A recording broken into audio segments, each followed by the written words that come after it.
Cette émission vous est présentée par la boutique Unicité. Procurez-vous des produits dérivés aux couleurs de la radio du Nouveau Monde à unicité.ca. Une ville, un monde, une radio.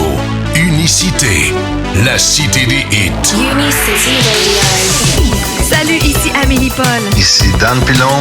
Ici Sly Chapel. Bienvenue à Radio Unicité. Unicity Radio. La radio du Nouveau Monde. Radio Unicité. Du coq à l'âme avec Amélie Paul et Sly Chapel à Radio Unicité.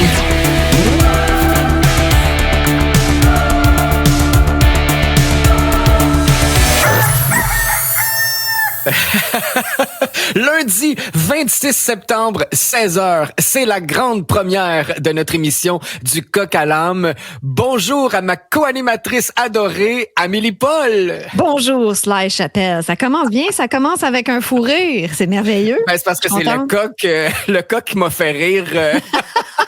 Ben oui, le coq, il chante à 16h30 à cette heure, tu sais, mais c'est vrai, hein, qu'un coq, ça chante pas nécessairement le matin, là, ça chante n'importe quand. Dans le Nouveau Monde, le coq chante comme bon lui semble, et voilà. ça donne bien, il chante à 16h30 pour notre émission, parce qu'elle s'appelle du coq à l'âme. Alors, merci à notre ami coq d'avoir chanté, et merci aussi à Phoenix Lord, oui, qui a fait notre beau thème pour élever les consciences. Merci Phoenix, c'est de toute beauté, ce thème-là d'émission. Je suis excité, Amélie, il va falloir que je me calme un peu, que je respire. Et je te comprends de pas être très calme en ce moment parce que tu travailles très fort avec la radio. Ben, on travaille tous très fort. Mais toi, disons que tu n'as pas dormi beaucoup, je crois, dans les derniers jours. Non, et c'est impossible. Mon cerveau fonctionne et je me lève la nuit parce que j'ai oublié de mettre une chanson ou j'ai une élimination puis je veux la noter pour être sûr d'offrir une programmation magique, inspirante, élevante à nos auditeurs. Et depuis ce matin, wow!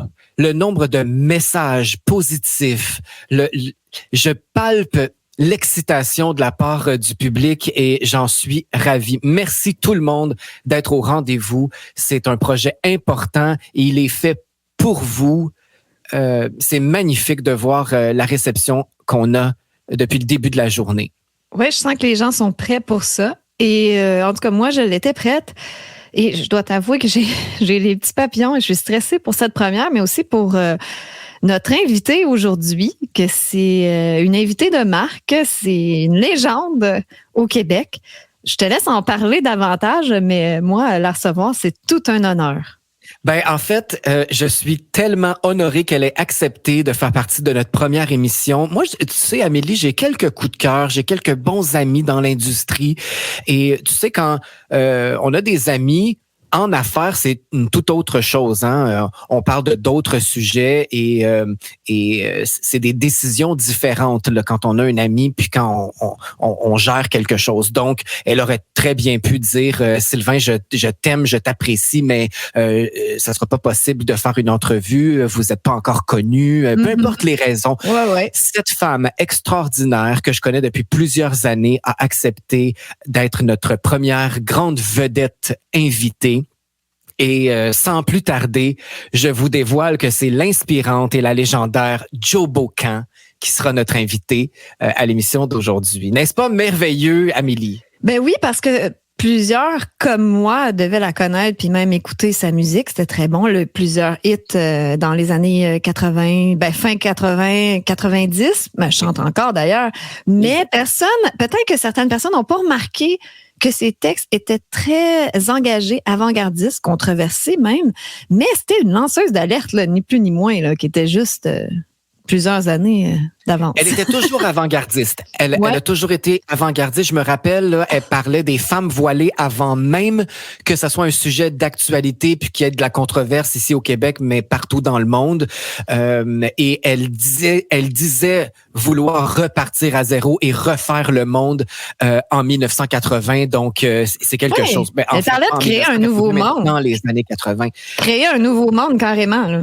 C'est ça Oui. qu'elle chantait. C'est fou quand même. Fantastique. Alors, restez avec nous, chers amis. Nous recevons Joe Bocan au courant de l'émission. Mais d'abord, on va bien mettre les gens en contexte par rapport à notre émission du coq à l'âme. Pourquoi du coq à l'âme? Parce que ça suscite beaucoup de curiosité de la part des gens. Oui, j'ai eu un commentaire d'ailleurs ce matin qui disait, mais là, vous copiez le titre de la chanson de Linda Lemay.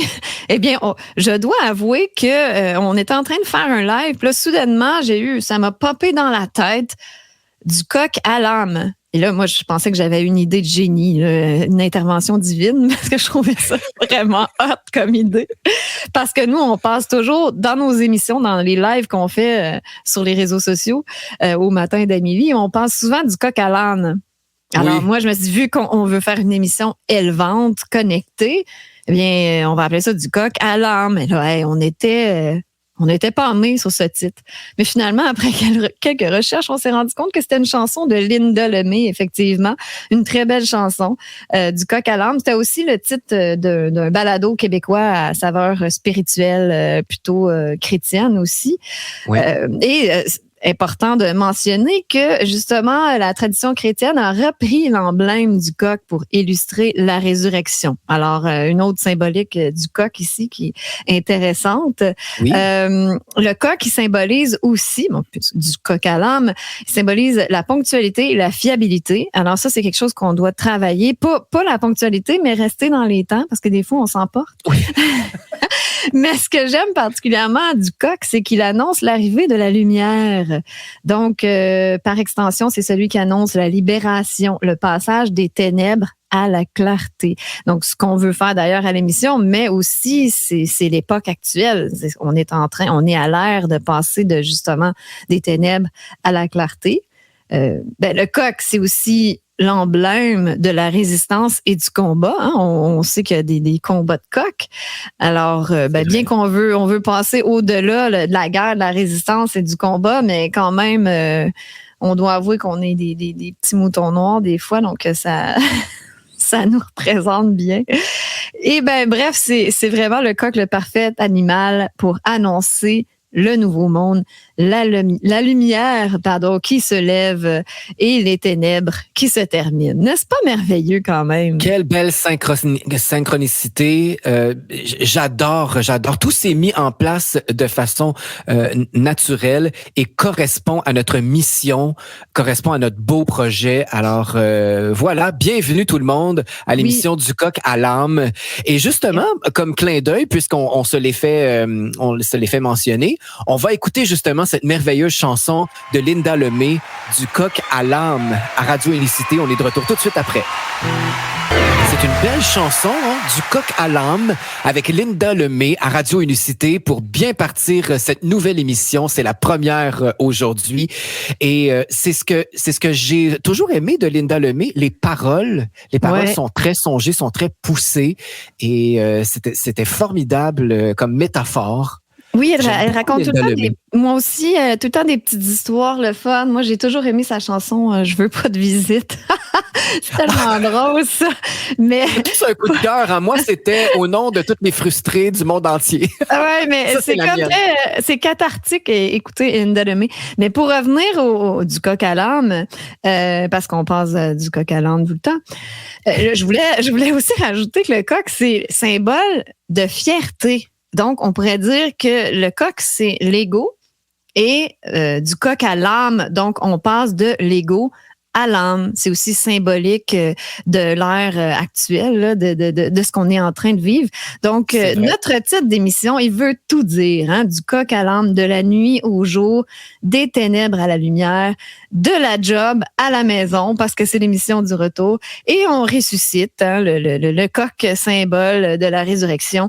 Donc, franchement, on ne pouvait pas avoir un meilleur titre. Alors, merci à l'inspiration divine qui nous a peut-être été insufflée par Linda Lemay inconsciemment. Ouais. Merci, Linda. Merci, Linda. Peut-être que ça serait une belle suggestion d'inviter à avoir ça dans les prochaines semaines à notre émission. Amélie, on va faire un petit tour d'actualité. À chaque jour, il y a sûrement quelque chose qui va retenir notre attention. Et aujourd'hui, il y a eu un bel article dans le Journal de Montréal qui t'a préoccupé et qui t'a vraiment intéressé. Je te laisse dévoiler quelque chose de quand même assez grandiose Oui. dans ta vie et qui te rejoint par rapport à cet article-là. C'est une grande nouvelle pour moi. Quand même, et je te laisse inquiète-toi dévoiler. pas, c'est une grande nouvelle pour moi aussi, je dois Pour dire. toi aussi? Et ce qui est particulier, c'est que tu as dit un bel article du Journal de Montréal. C'est quand même deux mots qu'on retrouve pas souvent ensemble. Mais là, pour une fois, le Journal de Montréal a écrit un bel article. C'est merveilleux. Je vais quand même faire une petite intro à tout ça. Hier, j'étais au Marathon de Montréal. Mon chum courait un demi-kilomètre. D'ailleurs, aparté, il a très bien performé. Il a fait son demi-kilomètre en 1h24 minutes. Alors, c'est quand même assez grandiose. Son objectif. Et il a donc battu son record, hein? Oui, il a battu son record. Son objectif, c'était de faire 1h30, en bas d'1h30 pour être heureux et fier de lui. Alors, il a battu son record, oui, mais il a atteint son objectif haut la main. Cela dit, j'ai fait un live. Ben oui, félicitations, Rémi, je t'aime. Cela dit, j'ai fait un live et j'expliquais que, bon, moi, j'aimais beaucoup la course aussi, mais là, je peux vraiment pas courir en ce moment et que ça pourra pas se faire d'ailleurs avant peut-être janvier, là, mais je pouvais pas trop expliquer pourquoi. Là, je patinais, je tournais en rond, mais je disais, je veux me remettre en forme à compter de janvier, en tout cas, dès que je vais pouvoir. Puis là, j'ai eu des messages comme quoi, ben, on me demandait, es-tu enceinte? Es-tu enceinte? Mais non, je suis pas enceinte. Donc là, je vais révéler qu'est-ce qui se passe. C'est que le 4 novembre, je vais subir une opération. Quand même, c'est une chirurgie pas banale. Je vais me faire retirer mes implants mammaires. Mesdames et messieurs, Amélie Paul change de sexe. C'est très thématique. Je veux me transformer en homme tranquillement parce que je suis l'air du temps et j'aime beaucoup la culture woke. Non, c'est pas ça. C'est que j'ai entendu parler comme ça, puis ça fait pas très longtemps. Moi, ma décision, là, ça a cliqué, puis j'ai fait « OK, c'est là que ça se passe ».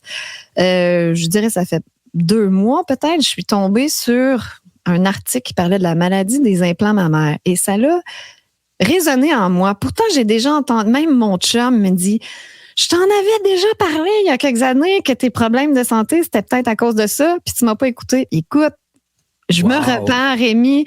J'ai dit, je me rappelle pas de ça du tout. Il dit, toi, des fois, là, t'es boqué dans tes idées et tu veux rien entendre. J'ai dit, bon, effectivement, mais t'aurais dû insister. Mais cette fois-là, j'étais prête. Tu sais, qu'on est prêt à entendre quelque chose. Et là, ça a résonné en moi, cela. J'ai dit, OK, ça fait 20 ans, là, j'étais jeune, là, j'avais 23 ans, donc un petit peu plus que 20 ans que je me suis fait poser ça. Demandez-moi pas pourquoi, là, j'étais jeune, puis je veux pas juger les femmes qui se font faire ça. Un petit peu, là, Amélie, je suis dépassée parce que là, tu révèles non seulement que tu veux te faire retirer les implants, mais probablement que la majeure partie des gens ne savaient même pas que tu avais des implants, des faux seins. Même moi, je suis estomaquée. Ben écoute, j'ai des minuscules bras, tu sais, comme un petit dos, des petites épaules, tout est minuscule. Mais j'allais dire des énormes seins. C'est pas si énorme que ça, mais quand même une poitrine proéminente. Voulais-tu faire compétition à Samantha Fox, toi? Oui, exactement. Je l'enviais tellement. Mais le pire, c'est que tu m'as toujours dit, ben elle avait des seins naturels, puis elle était pas si gros que ça. C'est juste qu'elle savait comment se placer pour les faire paraître elle est très gros. petite, Samantha Fox. Elle mesure 4 pieds 9. Alors, tout paraît plus gros. Exact, en photo, télé, partout, mais non. Je veux dire, elle est pas mal pris, là. Elle a une généreuse poitrine, mais c'est pas disproportionné. Là. Mais en tout cas, c'était des vrais dans son cas. Moi, je sais pas, si je remonte à là 20 ans, je sais, c'était la mode. Et puis, je travaillais beaucoup dans le milieu de la promotion, des compagnies de bière et tout ça. J'étais dans les photos, le modeling, là. Tu sais, je sais pas. Pour moi, là, c'était plus dans le paraître et dans la séduction, tout ça. J'étais vraiment prise là-dedans. Alors, mais c'était vraiment pas justifié, là, tu sais, pour aller dans le détail, là, je rentre dans le détail personnel, mais j'avais du 34C, puis j'étais allée me faire poser du 34D. Donc, j'étais jeune et stupide, comment dire, je sais pas, je veux pas insulter personne. Mais aujourd'hui, disons que si c'était à refaire, je le ferais pas. Et pourquoi j'en parle? Parce que justement, c'est quand même très personnel, mais de un, je suis une lanceuse d'alerte. Et mon but, c'est de lancer l'alerte. J'entends encore parler des femmes dans mon entourage qui se font faire des implants mammaires. Et si j'avais juste un conseil à leur donner, c'est ne le faites pas. Tout simplement, je peux pas... oui, peut-être que vous avez des complexes d'avoir des petits seins, tout ça, mais le prix à payer est très élevé et on n'est plus au niveau de c'est juste des implants en silicone qui peuvent provoquer des problèmes. Et c'est sûr que la médecine ne va jamais admettre que les problèmes de santé de ces femmes-là sont en lien avec les implants. Moi, ce qui a résonné tout de suite en moi, Sylvain, c'est que ça m'a dit, quand on se fait greffer un organe, on doit prendre des immunosuppresseurs pour empêcher que le corps, le système immunitaire, combatte l'organe puis essaie de l'expulser, tu sais. OK. Alors, je me suis dit, ça se pourrait-tu que, il y a un corps étranger dans mon corps puis mon système immunitaire est constamment en train de travailler pour essayer de... Il lutte. Oui, il lutte pour essayer de s'en débarrasser. Et ce qui crée que j'ai toutes sortes de petits problèmes de santé que personne ne pourrait jamais dire que ça vient de là. Mais par exemple, dis-nous ce qui clochait au fur et à mesure. Oui, notamment, là, j'ai réglé plusieurs problèmes, mais j'en ai souvent parlé que j'avais des problèmes d'inflammation chronique dans le corps.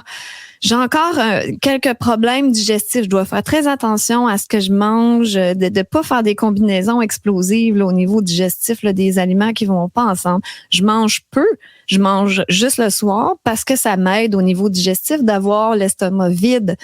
Et non pas prendre 3 repas par jour puis de prendre un repas puis tu manges par-dessus de la bouffe que dans ton estomac déjà. C'est pas fini de digérer. Aussi, j'ai perdu la forme physique quand je veux recommencer à m'entraîner parce que moi, je suis une fille qui s'entraînait puis qui aime être en forme. J'ai beaucoup de mal et c'est pas comme un début quand tu te rentraînes puis tu sens que t'es pas en forme. Non, tu sens que ton corps est épuisé puis il est pas capable de faire cet effort-là. La perte de cheveux, de la sécheresse, oui. Les jambes sèches, les lèvres sèches. Oui, il y a plein de petites bébites comme ça là que tu dis ça doit être normal ou peut-être que je suis plus faible que les autres, mais en même temps, ce qui m'a mis la puce à l'oreille, c'est que j'ai tellement un rythme de vie sain, à part que je fais pas beaucoup d'exercice physique, je fais de la marche, mais je mange bien, je prends pas d'alcool, je fume pas, je bois pas et tout ça. Et j'ai quand même des petits problèmes digestifs que grâce à la naturopathie, je contrôle bien, j'ai réglé beaucoup de choses parce que j'ai été déjà très malade dans le passé. Mm-hmm. Mais j'ai eu mon premier rendez-vous avec le chirurgien jeudi dernier. Et là, j'ai booké ma chirurgie au début novembre et c'est rock and roll après la chirurgie. Là, faut que les bras restent collés le long du corps. Tu peux juste bouger les avant-bras là, tu sais, comme un T-Rex là, pendant 2 semaines. Faut que je dorme sur le dos pendant 3 semaines. Et la plupart des femmes, le chirurgien m'a dit, il peut pas. C'est sûr que pour son travail, lui, il peut pas garantir rien. Il peut pas dire, oui, tous les problèmes de santé partent. Mais il dit pratiquement 99% des femmes disent que leur santé s'est grandement améliorée. Ils ont plus d'énergie. Ce que j'entends, j'ai aussi une fille dans la résistance que la plupart des gens connaissent, mais je sais pas si elle veut garder ça secret. Donc, je dirais pas son nom, mais j'ai beaucoup parlé avec elle. Et c'est elle qui m'a conseillé, d'ailleurs, ce chirurgien qui est le top à Montréal pour pratiquer cette chirurgie-là. D'ailleurs, c'est lui dont il est question dans le Journal de Montréal aujourd'hui. Alors, c'est lui, je suis allée voir. Et puis, c'est ça. Elle m'a dit, elle, que mon Dieu, que sa santé s'est améliorée. Elle dit surtout au niveau de l'énergie. J'ai tellement plus d'énergie. Le chirurgien m'a montré les yeux d'une patiente avant et après. C'est comme si ses arcades sourcilières avaient remonté, comme si c'était plus en vie soudainement. Donc, je veux juste parler un petit peu de l'article qui est paru aujourd'hui. Je trouvais que c'était comme un hasard assez déroutant. C'est mon chum qui m'a envoyé cet article-là ce matin. J'ai fait, mais mon Dieu, tu me niaises, tu parles d'un timing, toi. Alors, vraiment, c'est un article d'Héloïse Archambault qu'on l'aime ou qu'on l'aime pas, elle a fait un bon article aujourd'hui. De plus en plus de femmes retirent leurs implants mammaires en raison du danger. Elles payent cher au privé pour se les faire enlever. Oui, effectivement, je pense que je vais devoir vendre un rein pour payer cette chirurgie-là. Ben mon Dieu, il te restera plus grand-chose, là. Non, il me restera plus d'implants, plus de reins. Mais c'est parce que ça, pour moi, au fil des années, là, ça fait 10 ans que je lutte avec toutes sortes de petits problèmes et j'ai tellement payé cher pour aller voir toutes sortes de spécialistes. Au début, c'était au niveau de la médecine traditionnelle. Là. J'allais voir plein de spécialistes, puis personne ne pouvait m'aider. Après ça, j'étais allée plus dans l'alternatif et j'ai dépensé vraiment une fortune. Alors, pour moi, là, c'est pratiquement un investissement. Et de toute façon, il n'y a pas de prix pour la santé. Hein. Donc, voilà, je veux juste lire un petit bout de l'article. C'est vraiment... parce que je trouve ça important. C'est pas tant connu. Et je trouve la coïncidence assez spéciale que hier, j'ai dit, ouais, je vais pas en parler tout de suite, je vais attendre que le moment soit bon, puis que là, je viens d'avoir mon rendez-vous, que là, je vois l'article. Je pense que tout était aligné pour que j'en parle aujourd'hui. Pour notre première, d'ailleurs, c'est quand même pas banal. Là. C'est toute une révélation. J'en suis bouche bée. De plus en plus de Québécois malades ou inquiets de le devenir se font réopérer pour se débarrasser de leurs implants mammaires, même s'ils doivent payer plus de 10 000 de leur poche au privé. Merci, maman. On va en parler plus tard de ma mère. Merci, c'est pas mal grâce à elle. C'est très dangereux, affirme Maude Bordelot, 42 ans, qui se dit empoisonnée par ses implants qu'elle a fait retirer en 2019. C'est drôle, moi j'ai 44, donc tu sais, des fois ça peut être long. Moi, ça a pris 20 ans avant que je réalise ça, Sly, et que j'en entende même parler, même si mon chum, dans son infinie sagesse, m'en a parlé peut-être 4-5 ans, là, qui m'avait dit, il me semble qu'il y a des filles là, sur les réseaux sociaux qui lancent l'alerte là-dessus, mais je ne l'ai pas écouté. Des fois, j'ai la tête dure. Ben oui, d'ailleurs, il y a une amie, c'est une DJ. Moi, je suis dans ce domaine-là beaucoup. J'ai vu passer ça sur les réseaux sociaux. Une DJ qui a partagé son expérience de retrait d'implants. Alors, je trouve que c'est très, très d'actualité. On dirait que tu es une lanceuse d'alerte, donc je pense que la lumière se fait en ce moment là-dessus. C'est très drôle ce timing-là. C'est Jody Poulain de son vrai nom ou Miss DJ Licious qui en parle. D'ailleurs, on pourrait peut-être la recevoir à l'émission un petit peu plus tard. Vous pourriez ça serait une très bonne idée. Oui, ouais. Absolument. Et je veux juste lire un autre passage. Par ailleurs, beaucoup de patientes se disent atteintes de la maladie des implants mammaires, difficultés de concentration, fatigue extrême, problèmes intestinaux. Une panoplie de symptômes sont évoqués. Je veux dire, entre parenthèses, des problèmes intestinaux et digestifs, ça, c'est souvent l'origine de tous les autres problèmes de santé. Les problèmes de santé viennent souvent de problèmes digestifs. Quand on digère mal, eh bien, on n'absorbe pas nos minéraux, ça laisse place à de l'inflammation, ça laisse place à l'acidité dans le corps, et puis c'est ça qui développe souvent tous les autres problèmes. Donc, fondatrice du groupe de soutien maladie des implants mammaires, Julie Elliott note une hausse marquée des femmes prêtes à payer pour se les faire retirer au privé depuis 1 an. On reçoit des douzaines de témoignages par mois. Beaucoup disent, je ne savais pas que la maladie existait. Si elles avaient su que ça causait des problèmes, elles ne l'auraient jamais fait. Bien sûr, c'est mon cas aussi. C'est un nouveau phénomène, souligne-t-elle. Certaines se le font enlever quelques semaines après les avoir eues. Mon Dieu, j'aurais aimé faire ça. Et on voit là, justement le chirurgien plastique dans l'article, Dr. Steven Nicoladis, qui est tellement gentil, tellement humain, et c'est lui le spécialiste dans le retrait d'implants mammaires depuis 4 ans, puis il est à Montréal. Et je pense que pour avoir un top comme lui, qui retire non seulement l'implant, mais c'est toute une intervention. Il faut qu'il retire aussi la petite capsule là, très mince, je pense que ça s'appelle la capsulite, qui se forme autour de l'implant. Et c'est lui le spécialiste pour aller tout retirer. Je crois que sinon, il faut aller en Floride. Là, c'est comme un peu compliqué. Et il dit qu'il constate que la santé des femmes s'améliore après. Et lui, il n'offre plus la pose d'implant mammaire depuis 2021. Donc, tu vois que le docteur Nicoladis, je pense, je prononce mal son nom, il est intègre, il est,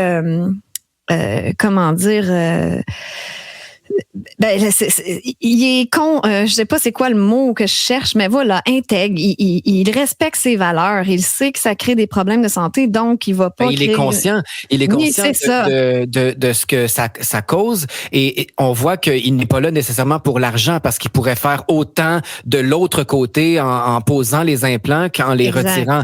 Donc, s'il a refusé, et ça, c'est un critère, c'est drôle que tu mentionnes ça, c'est un critère aussi de Jody Poulain qui a fait ça récemment. Elle est allée aux États-Unis et c'était son critère. Elle cherchait quelqu'un qui refusait maintenant de faire les implants.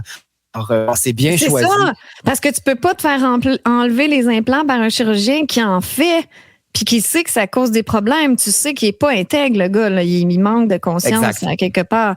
Et dans le journal, on décrit la liste des symptômes, difficulté de concentration, perte de cheveux, anxiété, yeux secs, maladie auto-immune, donc tout ce qui est inflammation chronique dans le corps, là, comme les problèmes que j'avais il y a quelques années, douleurs musculaires et osseuses, changement sur la peau, des taches, des éruptions cutanées, fatigue extrême, essoufflement, problèmes intestinaux, inflammation. Et ce qui est scandaleux, c'est que le milieu hospitalier, la médecine ne reconnaît pas cette maladie-là. Souvent, ils vont dire que c'est dans la tête des femmes. Donc, c'est pour ça que, mon Dieu, je peux pas croire que je dis ça. Je remercie le Journal de Montréal pour l'article d'aujourd'hui qui va peut-être mettre la lumière sur ce phénomène-là, puis il va arrêter de prendre les femmes pour des folles parce que c'est réellement quelque chose, c'est vrai, là.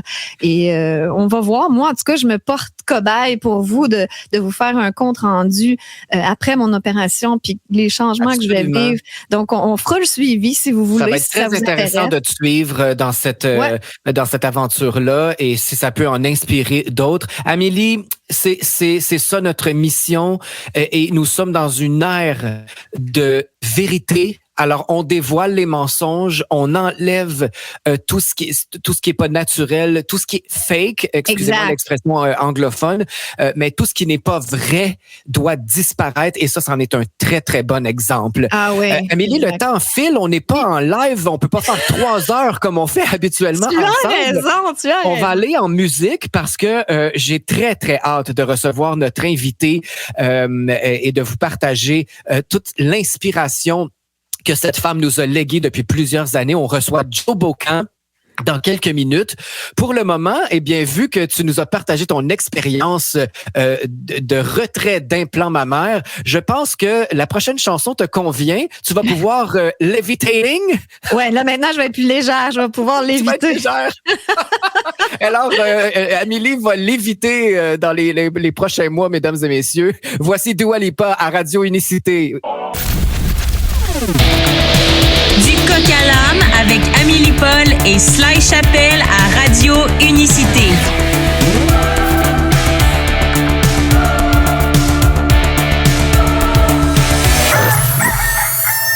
L'excitation est à son comble en studio parce qu'on reçoit une artiste non seulement de grand talent, mais tellement inspirante et flamboyante. Elle a marqué le paysage musical québécois avec son audace et ses chansons engagées telles que Repartir à zéro, Paradoxal, Les femmes voilées, Apocalypso et bien d'autres. C'est un privilège de recevoir la grande Joe Bocan. Bonjour Joe. Bonjour Sly, bonjour Amélie, ça me fait un immense plaisir. Merci d'avoir pensé à moi en ce début d'édition qui j'espère que je vous donnerai des ailes pour que ça dure très très longtemps parce que quand on part un projet comme ça, on veut que ce soit c'est un projet d'amour que vous partez là. C'est évident parce que vous êtes des passionnés. Alors je vous souhaite longue vie. C'est tellement gentil. Merci je peux beaucoup. te confirmer que tout l'honneur et tout le plaisir est pour nous. Ça, c'est clair. Bon, tant mieux. Soyons dans la joie.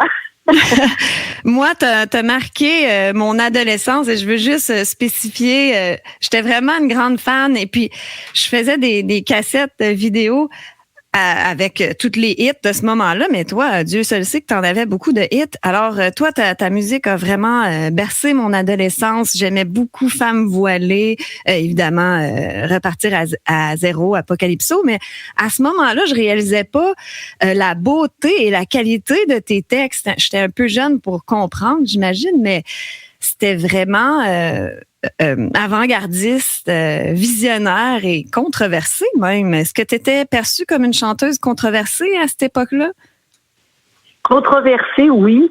Les gens avaient de la difficulté des fois à saisir, surtout les médias. Là, je te dirais que le public était très enclin, mais c'était pas tout le monde, hein, parce que c'est sûr que quand on arrive puis on dérange, qu'on veut changer des choses, ça plaît pas à tout le monde. Donc, j'avais vraiment un public qui avait envie de nouveautés, aussi de se faire dire les vraies choses, parce que je pense que j'étais vraiment écoutez, c'est comme ça que ça se passe, puis regardez, on devrait pas, je voulais pas être moraliste, c'était juste comme faire réfléchir les gens. C'est surtout ça ce qui me portait à être engagée, parce que je suis encore, hein, j'ai beaucoup de difficultés à écrire des chansons d'amour, parce que je suis beaucoup dans l'engagement de la société. J'essaie de participer, j'essaie de réfléchir beaucoup, de réfléchir à un monde meilleur, à plus d'égalité sur la planète, comment on peut y arriver.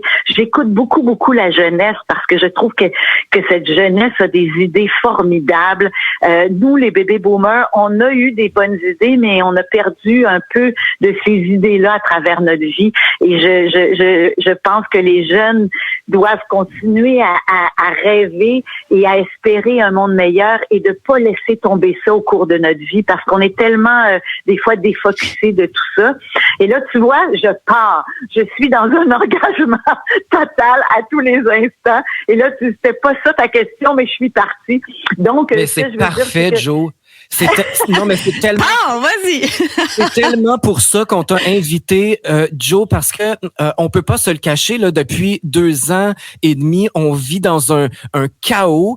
Et toi, tu en parlais déjà dans les années 80 avec, d'ailleurs, Repartir à zéro. C'est un constat que la société était vraiment malade, avec des paroles aussi puissantes que s'en aller hors la loi, droit vers un nouveau monde. Moi, c'est exactement ce que je suis en train de créer avec Amélie, avec un autre partenaire, Daniel Pilon. On a parti cette merveilleuse radio qui est Radio Unicité. Alors pour moi, c'est un nouveau monde.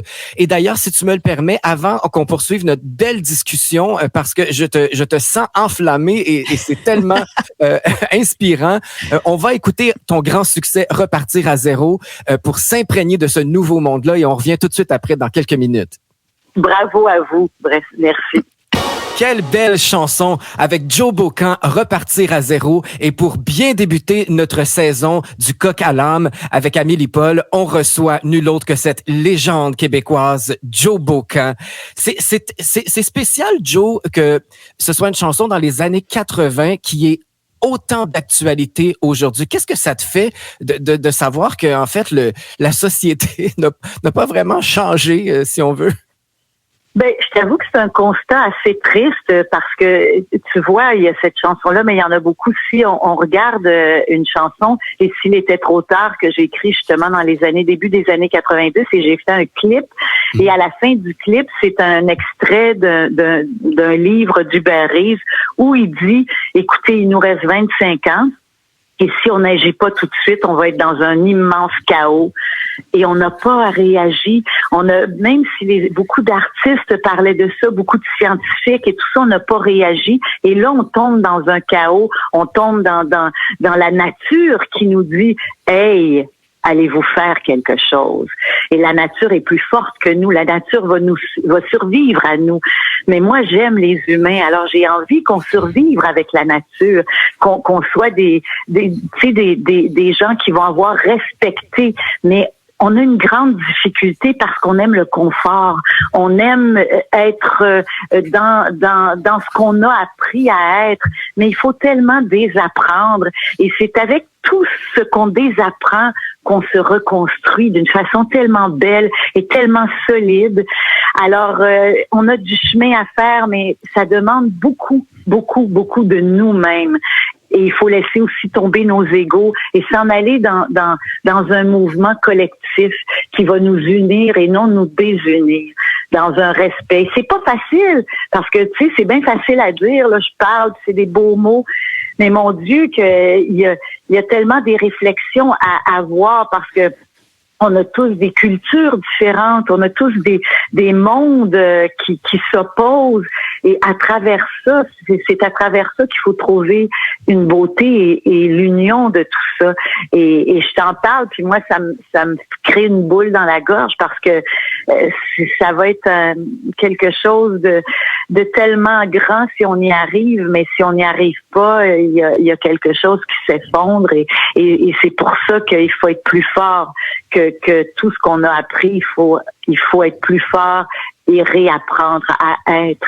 Ouais, Oui, être plus fort et agir aussi. Oui, puis c'est puissant parce que non seulement tu lançais l'alerte. Oups, excusez-moi, je sais pas si Jo m'entend. Mais il y a des paroles puissantes aussi dans Repartir à zéro, que tu disais, ben non seulement tu parles souvent de créer ce nouveau monde-là, mais tu dis ne plus courber les chines, avancer sans avoir peur. Ben, ça peut sembler simple, mais pour moi, ça veut tout dire. Donc, c'est de plus courber les chines, d'arrêter de soumettre, mais aussi d'enrayer la peur, parce que c'est vraiment ça qui nous tient, qui nous empêche d'évoluer. En ce moment, je trouve que des gens qui luttent et qui avancent comme ça, c'est en Iran.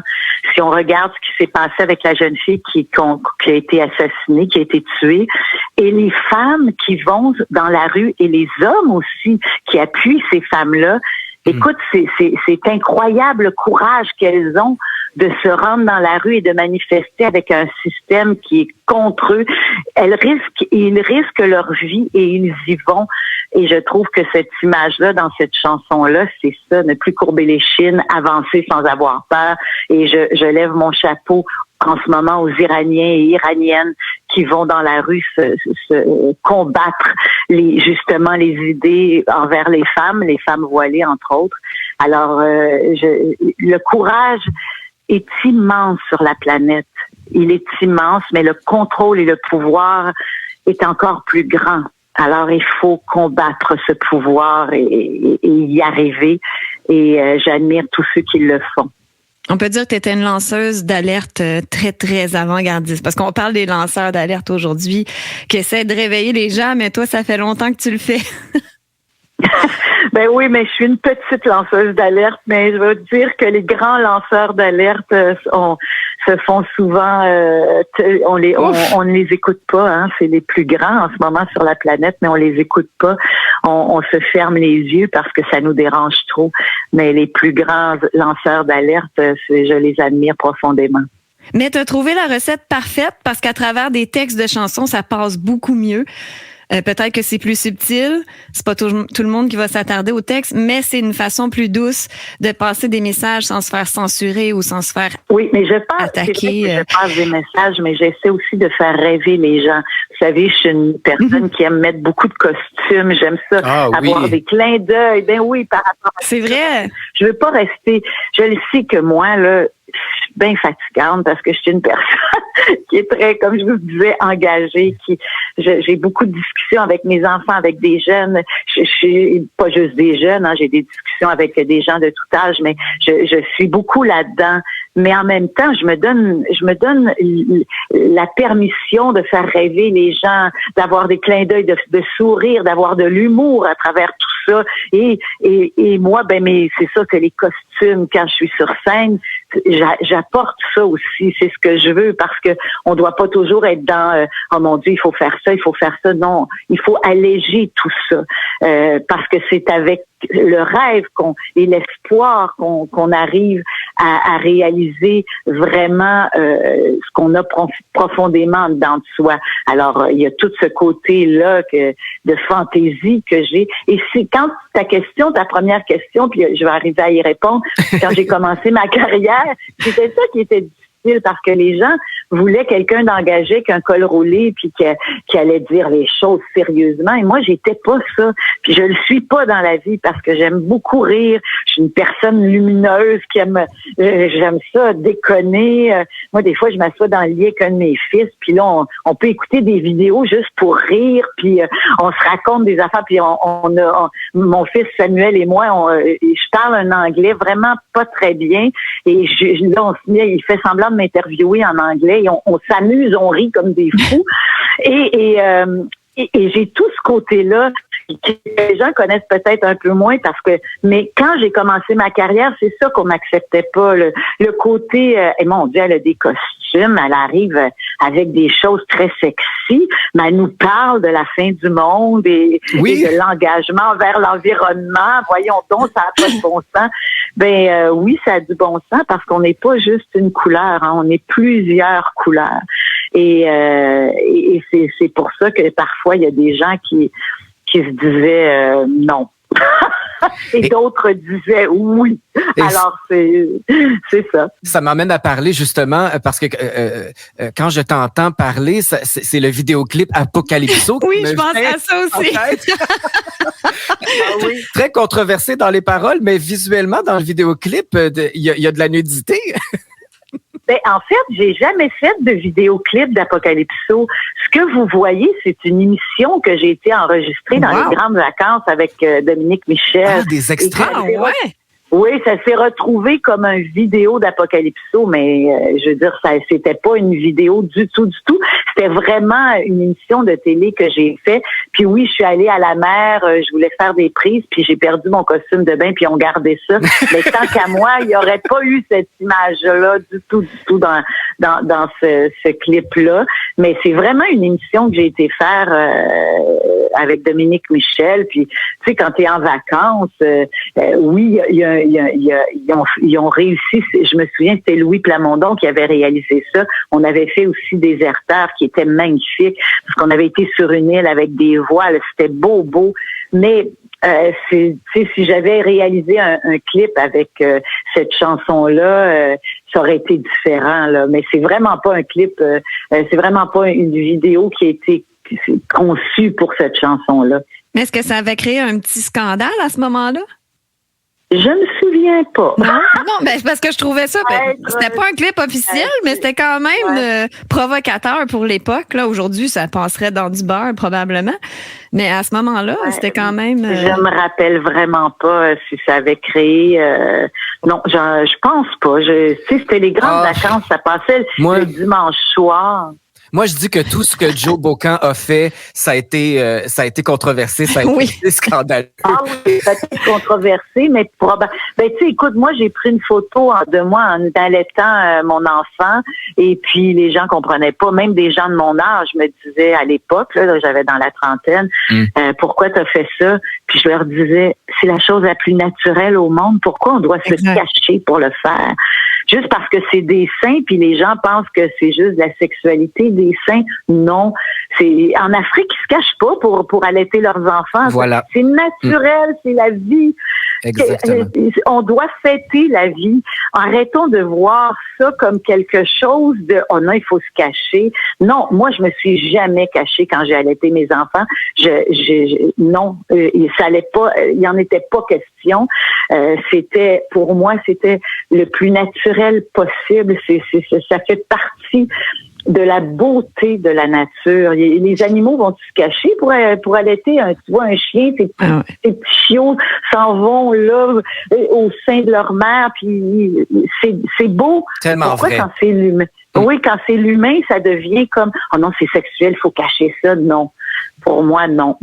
Et c'est tout à ton honneur. Il faut célébrer la femme, il faut célébrer le corps humain de toute sa splendeur. On a parlé d'Apocalypso et moi, grâce à ma co-animatrice merveilleuse, elle a fait une belle recherche et elle a souligné ces quelques phrases que je veux dire aux auditeurs.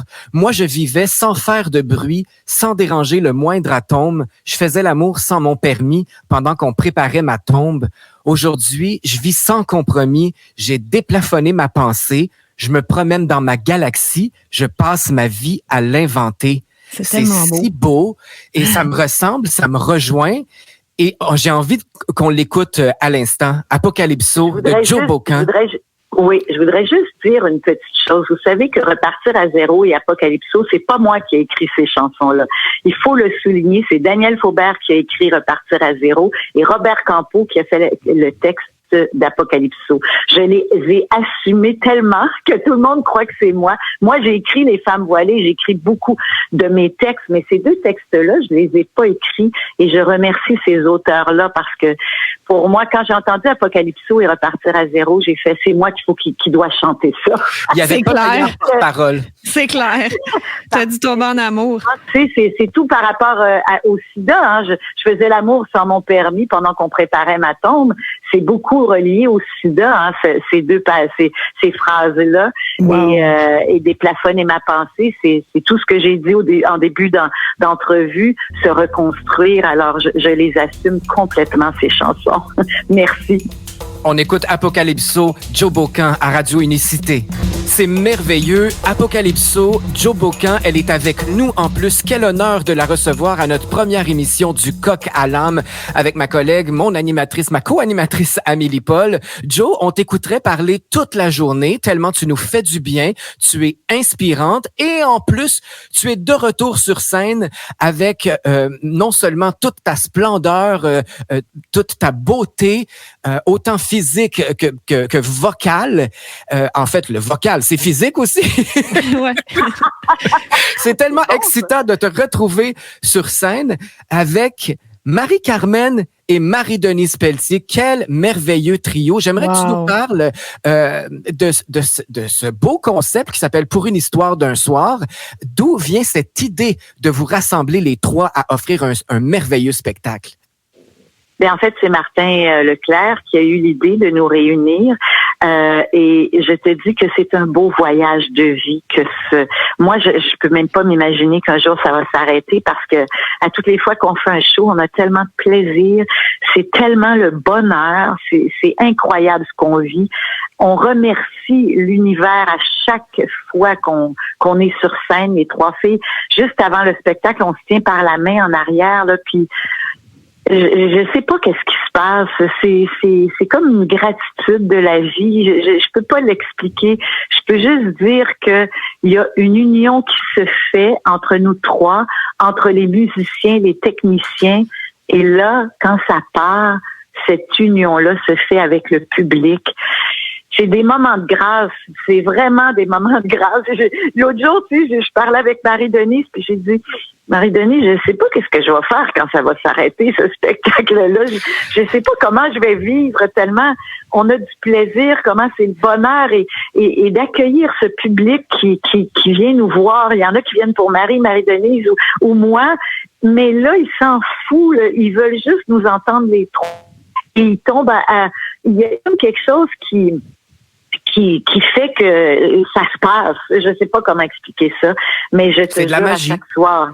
Oui, c'est la preuve que vous avez moi, j'appelle ça des moments de grâce, mais c'est magique, effectivement. Vous avez vraiment, là, votre trio marqué l'univers musical au Québec. Là, je veux dire, c'est pas banal, là, que ça traverse le temps et puis ça se démode jamais, cette musique-là. C'est toujours bon aujourd'hui. Donc, chapeau à vous. Si jamais il y a quelque chose qui s'est passé dans les années 90 et qui se repasse en 2022. On a commencé en 2020 et on va poursuivre jusqu'à la fin de 2023. Donc, non, c'est vraiment de la joie totale. Justement, ce spectacle-là se poursuit au Casino de Montréal le 29 et le 30 septembre. C'est vraiment dans quelques jours. Je ne sais pas s'il reste des billets, mais on peut toujours aller sur Internet. Voir ça, moi. J'irais bien voir ça. Je pense que c'est le 29, le 30 et le 1er, mais là, moi, j'ai pas mon horaire sous les yeux, puis moi je vais à la journée, mais je pense qu'on est là en fait on est là le jeudi, on est là 2 spectacles l'après-midi et le soir, puis ensuite on fait vendredi et samedi si je me trompe pas. Et puis vous savez qu'on a le beau projet de faire l'OSM en mars prochain, c'est-à-dire on fait l'Orchestre symphonique de Québec en mars et ensuite on va faire l'Orchestre symphonique de Montréal. Je sais pas si là je suis en train de vendre un scoop que je l'annonce avant que ce soit annoncé. J'aime ça les scoops. Un scoop à Unicité Radio. On va faire l'Orchestre symphonique de Montréal aussi. Wow. Et je pense que c'est en septembre 2023, mais je suis vraiment pas douée pour les horaires, mais c'est disponible sur Internet. Les dates sont sur Internet et il y a aussi, je voulais mentionner, le Zénith de Portache le 6 octobre. C'est les dates les plus près et je vous conseillerais de voir ça, cher public. Joe Bocan, Marie-Denise Pelletier, Marie-Carmen, quel beau trio. Et moi, j'ai vu un spécial à la télé vous rassemblant pendant la pandémie. C'était vraiment le fun de se faire divertir du mieux qu'on pouvait avec ce spécial-là. Et j'ai vu votre magie opérer à travers l'écran. Alors, j'incite les gens à se procurer des billets s'il en reste à ces spectacles-là, ces prochaines dates-là pour aller vous voir en spectacle. Et j'aimerais, avant qu'on termine, je sais pas là, si tu termines bientôt, mais parler de deux choses qui me tiennent à cœur, surtout le spectacle de Sylvain Lelièvre dont j'ai fait la mise en scène. Je suis entourée je suis pas entourée, on est plusieurs sur scène aussi pour refaire découvrir l'œuvre de Sylvain Lelièvre. Et là, on devait faire que 4 spectacles, mais il y a plein de dates qui se rajoutent. Entre autres, on revient sur Montréal et Québec. Qu'est-ce qu'on a fait de nos rêves? Il y a Stéphane Archambault, il y a Florence K, Martin Théberge, Pierre Verville, Daniel Boucher, Daniel Odera, Roberto Bédilé et moi sur scène. Et il y a aussi un spectacle de Noël qui s'en vient, qu'on commence fin novembre. Il y a toute une grande tournée qui s'organise. Les gens qui ont envie de venir rêver un peu de Noël avant le temps des fêtes. C'est aussi sur les productions Martin Leclerc qu'il y a une tournée de spectacles de Noël dont je participe à ce spectacle-là. Il y a plein d'artistes. Je vais vous en nommer juste quelques-uns. Quelques-unes, en fait. Je vais vous nommer Shirley Théroux, Joanne Blouin, Martine Sinclair et Luce Dufault. On est sur scène. Il y a d'autres mondes, là, mais je vous les nommerai pas tous, mais il y a une belle gang aussi pour juste avant Noël. Wow! Jo, t'as l'air très occupé, mais est-ce que t'as le temps d'écrire encore des chansons? Ou là, je suis pas dans l'écriture de chansons. J'essaie d'écrire une série. Janvier-février sera voué à ça, parce que j'ai pas de spectacle à date, en tout cas en janvier-février. Donc, je vais écrire. Et puis, c'est ça. D'ici là, je vais faire un petit voyage, mais surtout être sur scène. Je chante beaucoup jusqu'avant Noël, jusqu'au 23 décembre.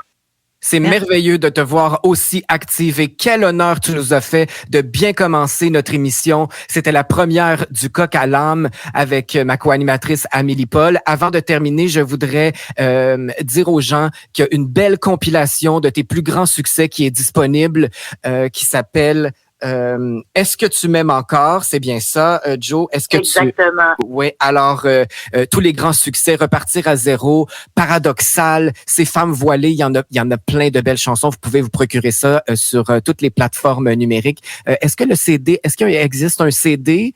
Aussi? Oui, il y a un CD qu'on vend après le spectacle. Aujourd'hui, c'est difficile de savoir où on peut se procurer des CD, mais n'hésitez pas à le demander si vous allez dans des magasins de musique. Il y en a plus beaucoup, mais bon, parfois on en trouve. Je pense qu'ils se vendent peut-être même dans les pharmacies. Des fois, il y en a. Écoute, c'est très difficile de se procurer des CD parce que il y en a encore qui aiment avoir l'objet entre les mains. Moi, le premier. Maintenant, maintenant, c'est beaucoup numérique. Je veux vous remercier, Sly et Amélie Paul, pour m'avoir accueilli pour votre première émission. Je suis vraiment touchée par ça. Et surtout, je veux vous souhaiter longue vie parce que ça semble être un projet extraordinaire, une radio qui est un petit peu différente de ce qui se fait. Je vous remercie infiniment et je vous dis bravo et longue vie. Ta musique est en rotation à Radio Unicité et je veux juste spécifier que si jamais, Jo, tu t'ennuies après tes tournées et que tu as envie de retourner, eh bien, moi, il n'y a pas de problème, je vais y aller avec toi. Je suis chanteuse aussi, donc je me propose pour partir en tournée avec toi n'importe quand. C'est gentil, merci infiniment. Merci à tous ceux qui écoutent et toutes celles qui nous écoutent en ce moment. Merci. Merci. C'était Joe Bocan. Oui, quel honneur, Amélie, elle nous a fait de bien partir notre émission. Wow. Alors, merci à Joe et suivez-la sur les réseaux sociaux. Elle est facile à trouver. Joe Bocan, c'était tout un honneur. Je suis encore émerveillé par notre invitée, Joe Bocan. Quel bel honneur elle nous a fait. Quelle belle entrevue, Amélie. Hein? On s'est senti élevé avec elle. Hein? On se sent d'ailleurs sur la même longueur d'onde. Et je trouve ça beau parce que elle fait partie du mainstream. Elle n'a pas besoin de parler de trucs hyper controversés puis de rentrer dans des complots à pu finir pour qu'on comprenne où elle est rendue dans son évolution de conscience. Et en tout cas, moi, je trouve ça très beau. comment elle est, comment elle dénonce. Elle dénonce pas, elle est, je sais pas, elle est belle, elle est douce. Elle n'a pas besoin d'être agressive. Ce qui la préoccupe, puis on la sentait même émotive. Et c'est ça, l'authenticité. Alors, merci encore une fois à cette belle âme qu'est Jo Bocan. Amélie, où est-ce qu'on est rendu? En fait, on est chanceux, on est privilégié parce que ça aurait dû être la fin du monde le 24 septembre, paraît-il. Puis là, on est là on le a 26, survécu. lundi. On savait pas si on allait pu faire notre première, donc c'est une très bonne nouvelle. Nous avons tous survécu au méga crash qui était censé arriver le 24, je crois. J'ai quand même l'impression que ça va arriver, mais je crois pas qu'on peut savoir exactement la date. Mais pas la fin du monde. Je parle, peut-être une crise économique ou un crash boursier qui est probablement imminent. Chose certaine, il lutte, il travaille très fort pour se maintenir en vie et c'est pour ça que des fois il y a des délais, mais oui, effectivement, je pense que ça va brasser cet automne davantage et il y a même des annonces qui nous incitent à se préparer pour une éventuelle catastrophe. Alors ça me fait toujours bien rire. Toi, j'espère que tu as du riz et des lentilles en grosse quantité pour survivre. Je te dis, vous viendrez manger chez nous si vous êtes sur le bord de crever de faim. Il y a du riz et des lentilles en masse. Le seul problème, c'est s'il y a des pénuries de lait d'avoine. Là, moi, je pense que ma vie est terminée. Là, ça vaut plus la peine. Là.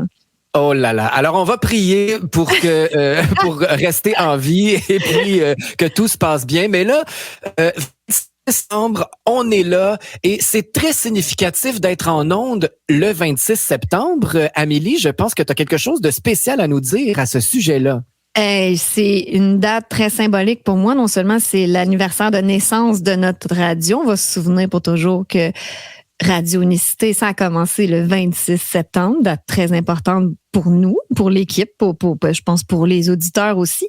Ouais. Mais en plus, symboliquement, pour moi, c'est spécial puisque c'est l'anniversaire de naissance de ma maman qui est décédée le 19 avril dernier.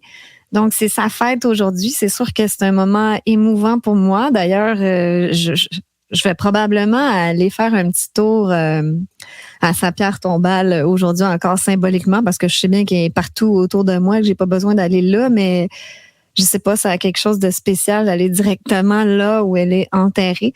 Donc voilà, symboliquement pour moi c'est très fort et je pense qu'elle serait fière de moi de ce que je fais, mais peut-être qu'elle comprend encore plus aujourd'hui, là où elle est, qu'est-ce que je fais. Et je pense qu'elle serait fière aussi, justement, pour revenir aux implants. Je pense qu'elle serait fière de ma démarche, de ce que je fais. Et puis je la remercie beaucoup. On se comprend. Elle et moi, on se comprend. Donc, merci. Ah oui, c'est merveilleux. Alors, un très bon anniversaire à Thérèse du haut de son ciel. Oui, elle aurait eu 73 ans. C'était quand même jeune, hein? Oui. Mais ma mère, elle m'a toujours dit qu'elle voulait pas vivre vieille. Alors, elle a eu ce qu'elle voulait. Et peut-être que je me dis, c'est peut-être mieux pour elle que de vivre le chaos qui s'en vient, fort probablement. Là, elle n'aura pas à vivre tout ça.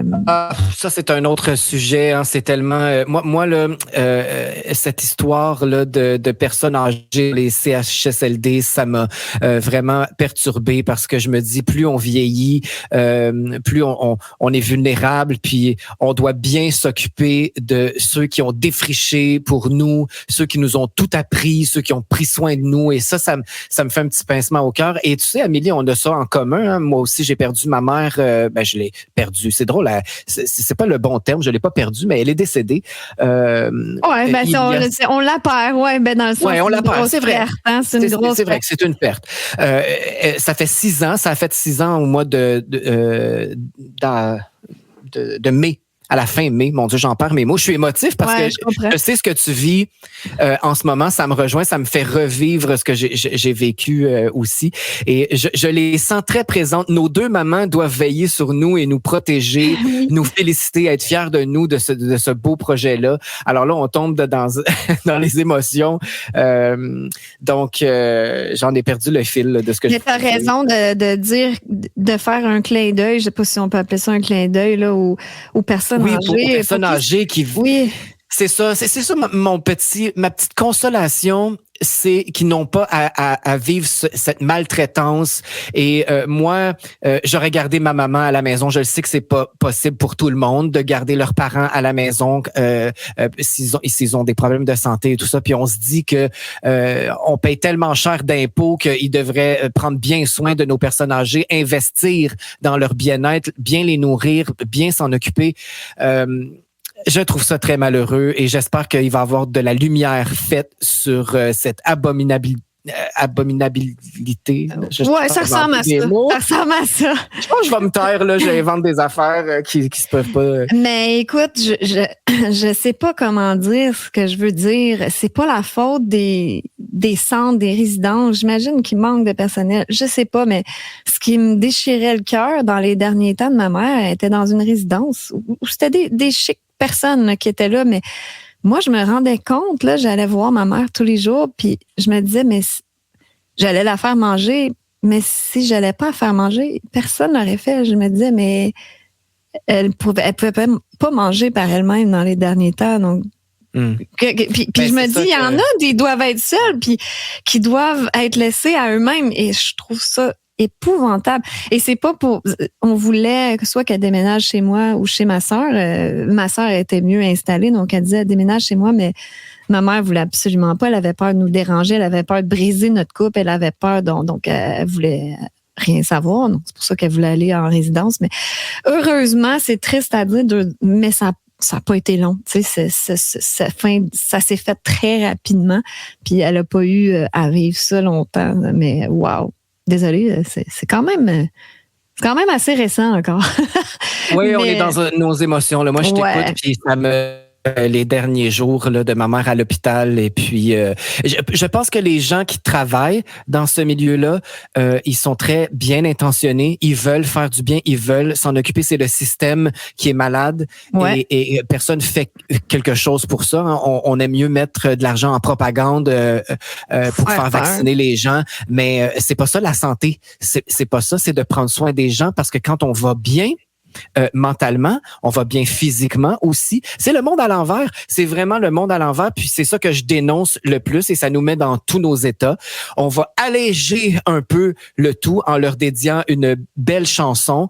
Je pense que c'est une chanson importante pour ta mère puisque ça a joué à ses funérailles. J'ai tenu à être à tes côtés aux funérailles de ta maman pour t'épauler parce que tu es non seulement mon artiste, mais une bonne amie, une meilleure amie, Amélie. Ça fait pas 2 ans, mais ça fait 2 ans de pandémie, mais toi, tu m'as sauvé la vie quand tu as commencé à dénoncer et à montrer aux gens qu'il y avait quelque chose qui marchait pas. Je me suis sentie moins extraterrestre, moins seul, exactement. Donc, tu as sauvé ma vie, mais ça fait 1 an qu'on travaille ensemble et qu'on se connaît de plus en plus.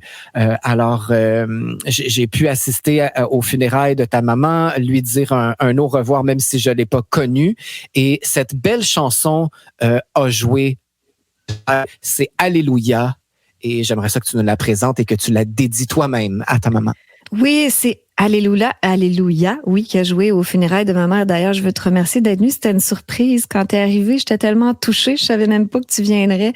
Alors, et ce qui est particulier, c'est que j'ai trouvé cette version-là de Alléluia chantée par le groupe Pentatonix, c'est ça? Pentatonix, c'est un groupe a cappella et ma mère les aimait beaucoup. Surtout leur chanson Mary, en tout cas, vous regarderez ça, Pentatonix, Mary, quelque chose là. Désolée, je suis trop stressée, j'ai oublié le titre. Mais franchement, c'était la combinaison parfaite de sa chanson Alléluia chantée par ce groupe-là qu'elle aimait beaucoup. Alors, voici sur les ondes de Radio Unicité pour ma maman Thérèse, je t'aime. Unicité, c'est aussi de vous faire vivre des émotions. Alors, je pense que on est servi. Oui, c'est ça. En tout cas, moi, j'en ai vécu.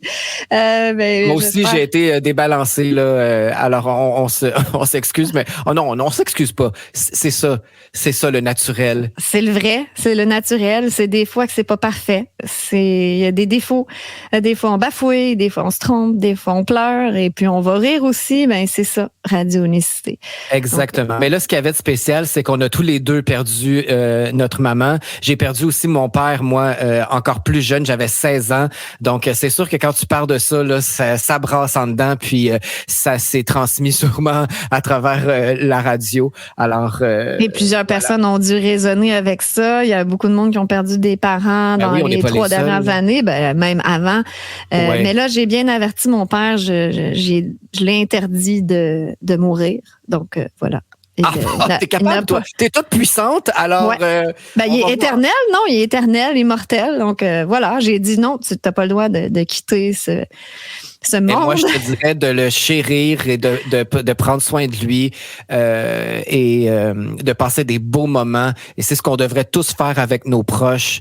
Même si on est éternel, on ne sait pas ce qui peut arriver le lendemain. Alors, il faut profiter du moment présent, embrasser nos proches le plus possible. Et peu importe leur allégeance politique ou leur croyance ou s'ils sont injectés ou non, là, collectivement, on passe par-dessus ça, là, puis on pense à autre chose parce qu'il y a des familles déchirées pour des idéologies, puis c'est vide, c'est toute une pièce de théâtre. Donc, restons connectés, unis. T'sais, c'est ça, Unicité Radio aussi. Voilà, unis dans la cité du Nouveau Monde. Oui, Amélie, c'est presque terminé.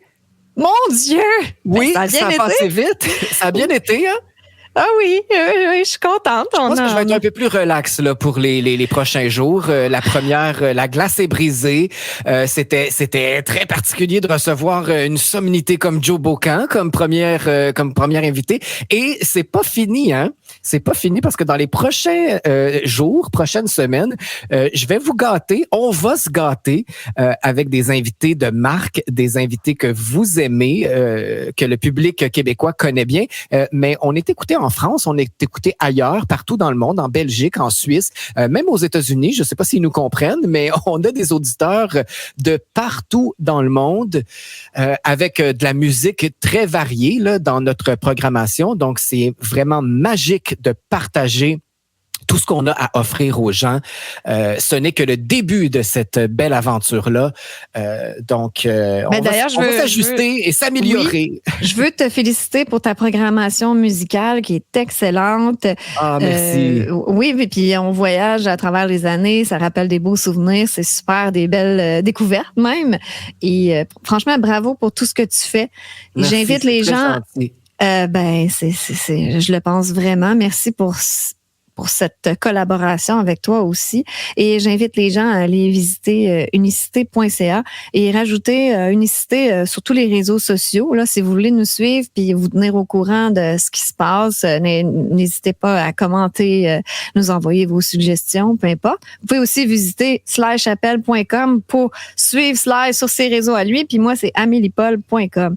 Donc, merveilleux et bienvenue dans cette belle aventure de Radio Unicité. C'est votre nouveau monde. Alors, on s'unit dans la paix, la joie et la liberté surtout. C'est pour ça qu'on a créé ce beau monde-là. Toi et moi et Dan Pilon aussi, on forme une nouvelle famille et vous êtes tous les bienvenus. On va on va suivre. Moi, je te remercie de ta confidence aujourd'hui par rapport à ton grand changement de vie. C'était même pas prévu, ça, que je vous parle de ça aujourd'hui. C'est à cause de l'article dans le Journal de Montréal. Fait que, écoute, tout était aligné, mais c'était quand même gros pour moi de dévoiler ça. Oui, on rappelle aux gens que tu vas vivre une grande opération. Oui, quand même. C'est pas banal. C'est une opération qui comporte des risques, mais c'est quand même un top chirurgien. Il est extraordinaire. J'ai tout de suite bien cliqué avec lui. Et on faisait des blagues d'ailleurs. Je disais, parce qu'il me parlait de la douleur après, qui est moins pire que... un instant, là, ceux qui n'étaient pas là tantôt, qu'est-ce qui se passe? Tu deviens Émile Paul? J'ai décidé de faire ma transition et de devenir un homme parce que j'ai toujours senti à l'intérieur de moi que j'étais un homme. Non. Arrête, ils vont te croire puis ça va faire les médias, là. C'est sûr, ça serait drôle. Non, mais c'est vrai que quand j'étais petite, là, jusqu'à à peu près 12-13 ans, là, moi, dans ma tête, j'étais un homme. Là. Je voulais vraiment être un petit gars. Je voulais pas être un petit... Ouais. Donc, si j'avais vécu à cette époque-ci, probablement qu'on aurait dit à mes parents, ben là, il va falloir lui faire de l'hormonothérapie ou je sais pas comment ça s'appelle, puis on va procéder à la transition. Mais non, à un moment donné, tu deviens une femme et tu es très fière d'être une femme. Donc ça, c'était un aparté, mais je sais même plus où je m'en allais. Ben là, il faut dire aux gens, c'est quoi le... Oui. Je fais juste retirer mes implants mammaires après 20 ans et c'est pas parce qu'il y a un problème avec, c'est plutôt à cause de la maladie des implants mammaires qui est très méconnue et moi, je veux lancer l'alerte là-dessus.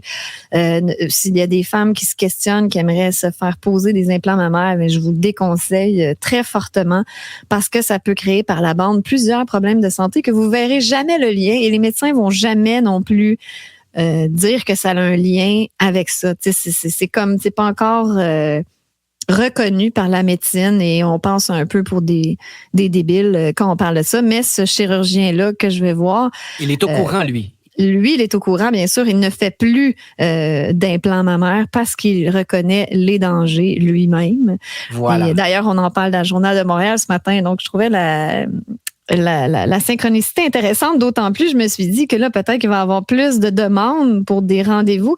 Alors, je me suis dit, une chance, moi, je suis allée jeudi, puis j'ai mon rendez-vous pour début novembre. Alors, bravo, comme ça, parce que là, peut-être que ça aurait mené à plus longtemps, vu qu'à cause de l'article, il y a peut-être plein de femmes qui vont faire la démarche de rechercher, puis qui vont se rendre compte, oh mon Dieu, mais c'est à cause des implants que j'ai tel ou tel problème. Mm-hmm. Et c'est drôle parce que le chirurgien Steven Nicolaidis, qui s'appelle le docteur, est extraordinaire. Puis là, c'est ça, il me parlait de la douleur après, qui est moins pire que quand on se fait poser les implants. C'est une douleur vraiment incroyable. Pendant une semaine, ça fait vraiment mal. Là, il a dit que c'était moins pire après cette opération-là, mais il m'a dit que je pourrais prendre des antidouleurs. Puis là, moi, j'ai dit, mais est-ce que je vais pouvoir tolérer la douleur sans ça? Parce que moi, je prends pas de médicaments, rien. Rien de chimique, je veux rien savoir. Là, il dit, oui, sûrement que tu vas être capable sans les antidouleurs. Et puis j'ai dit, moi, je veux rien savoir tout ce qui est chimique, incluant les injections et tout ça. Puis j'ai Surtout, oui, c'est ça. Je voulais pas trop insister, mais quand même, je pense qu'il m'a saisi assez vite. Puis là, j'ai dit, c'est assez ironique, hein? Je vais pas me faire injecter, mais par contre, je vais devoir me faire injecter toutes sortes de produits bizarres pour m'endormir pour l'opération. Mais il a dit, c'est pas la même chose, tu sais, c'est pour le bien de ta santé. C'est comme si tu t'investis dans ta santé. Ouais, c'est pas le même produit non plus. C'est pas une thérapie génique expérimentale. Oups. Voilà. C'est du complotisme de dire ça. Mais pas grave, on se fera pas censurer, on n'est pas sur les réseaux sociaux ici. Ben oui, c'est merveilleux. Bienvenue à Unicité. Bienvenue à Unicité, exactement. Je cours pas après le trouble quand même, donc j'essaie de pas dire le mot, mais quand même. On va se dire qu'à Unicité Radio, on va dire les vraies affaires. Puis, on ne change pas les mots, on ne fait pas de détours. C'est pour ça que j'ai fondé la radio avec vous. C'est pour pas se retenir parce qu'on est censuré partout, incluant les médecins. Les médecins, les scientifiques, les vrais, sont censurés. Ceux qui veulent parler se font sacrer dehors en bon québécois. Je sais pas si nos amis français vont me comprendre. C'est d'autant plus spectaculaire que cet article-là dans le Journal de Montréal ce matin. Là, si vous voulez aller voir, je peux pas croire que je fais de la pub pour le Journal de Montréal. Je vais aller direct en enfer. Là. De plus en plus de femmes retirent leurs implants mammaires en raison du danger. Donc, pour une fois, mon Dieu, mais c'est parce que c'est étonnant, parce que c'est comme un complot, ça, là.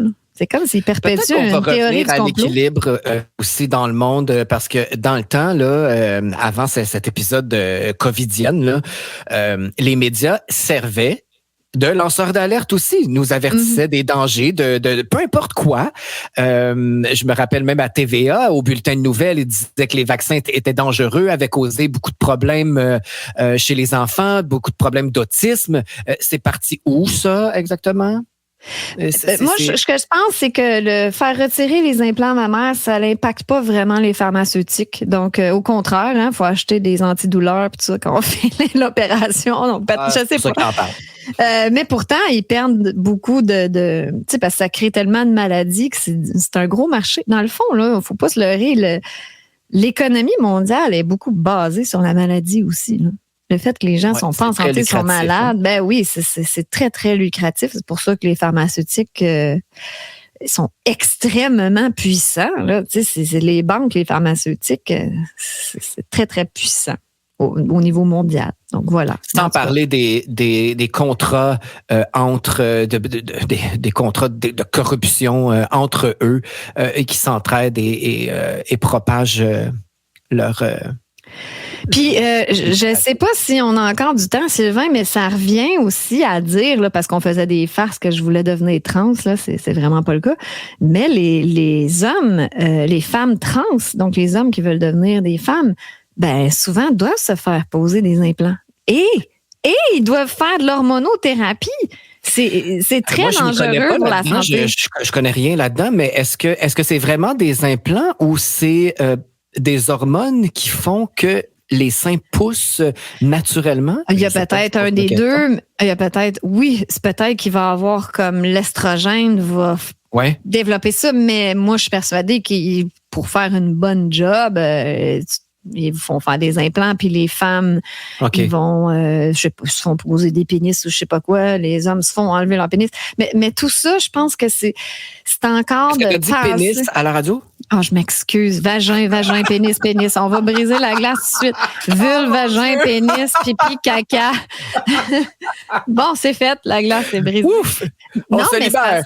C'est important, Sly, là, parce qu'on joue avec la santé des gens. Donc, l'important dans tout ça, c'est vrai. C'est qu'il faut arrêter de chercher le bonheur à l'extérieur. Penser, je vais avoir des grosses boules ou, je vais être une femme, enfin, tu sais, je suis un homme, je vais être une femme. Je vais donc être heureux. Non! C'est pas comme ça, c'est à l'intérieur que ça se passe. Donc, voilà. Il faut faire un cheminement intérieur. Moi, si je pouvais parler à la Amélie de 20 ans, je dirais, apprends donc à t'aimer. Puis je suis encore dans ce cheminement-là, d'ailleurs. Tu sais, arrête de vouloir te modifier physiquement. T'es belle comme ça. Aime-toi donc comme tu es. Puis tu seras pas... Tu sais, aujourd'hui, là, que j'ai des grosses boules ou des petites boules, là, ça change-tu quelque chose? J'ai vraiment entendu quelqu'un me dire, oui, mais ça va changer un peu qui tu es, tu sais, comme... ton pouvoir d'attraction, c'est non, moi, qui je suis, ça se limite pas à la grosseur des seins. Là. Non, c'est vraiment spécial. Et il faut être, en fait, il faut s'aimer comme on est, puis être reconnu pour nos vraies valeurs, notre vrai soi. Et on ne se définit pas par notre apparence physique. C'est le fun à dire, c'est bien beau, mais je sais que c'est le travail d'une vie d'apprendre à s'aimer tel que l'on est. Il y a personne de parfait, donc je sais que c'est difficile, mais il faut faire des pas, il faut y arriver. Et c'est avec des gens comme toi qui osent en parler publiquement, on sensibilise les gens à ça, et c'est merveilleux. Merci beaucoup de cette confidence-là, Amélie. Et c'est comme ça qu'on doit se quitter. Parce que avec plaisir. Parler. Puis là, on va déborder dans d'autres émissions de la programmation. On se revoit de toute façon demain. Oui, c'est du lundi au jeudi, donc j'espère vous voir. Demain. Oui, j'espère que vous serez là demain à 16h30. Et demain, on reçoit la comédienne et animatrice à Radio Unicité, Sylvie Boucher. C'est encore un honneur de recevoir un aussi grand nom dans l'industrie. Elle va nous parler de son changement de carrière, son changement aussi de lieu, hein, parce que elle part de la grande ville, du brouhaha, du quotidien montréalais, du show business aussi, pour aller vers la campagne. Elle est maintenant au Saguenay et c'est merveilleux de la voir s'épanouir de ce côté-là, avec sa co-animatrice Dominique Guérin, qui vont animer 2 filles du Saguenay les mercredis matins dès le 12 octobre. Donc, on s'entretient avec Sylvie Boucher demain à l'émission du Coq à l'âme. On a plein d'autres sujets, plein d'autres surprises, et même d'ici la fin de la semaine, d'autres invités avec qui échanger. C'est fait, Amélie. La première est passée. Tu peux relaxer un peu, tu peux respirer, Sylvain. Je vais aller prendre un bon souper avec mon amoureux. J'espère que toi aussi t'en profites et que tu as fêté ton marathon. Oui, il était tellement heureux. On a reçu la famille hier, justement. Je parlais de mon papa tout à l'heure. J'ai invité mon papa, puis c'était très agréable. Super. Alors, c'est important de célébrer la vie, se célébrer. Alors, merci Amélie, ça s'est bien passé. Je suis content d'avoir fait ça avec toi et on se retrouve demain, 16h30 à Radio Unicité pour une autre émission, la 2e du Coq à l'âme. À demain tout le monde. À demain, bonne soirée à notre antenne.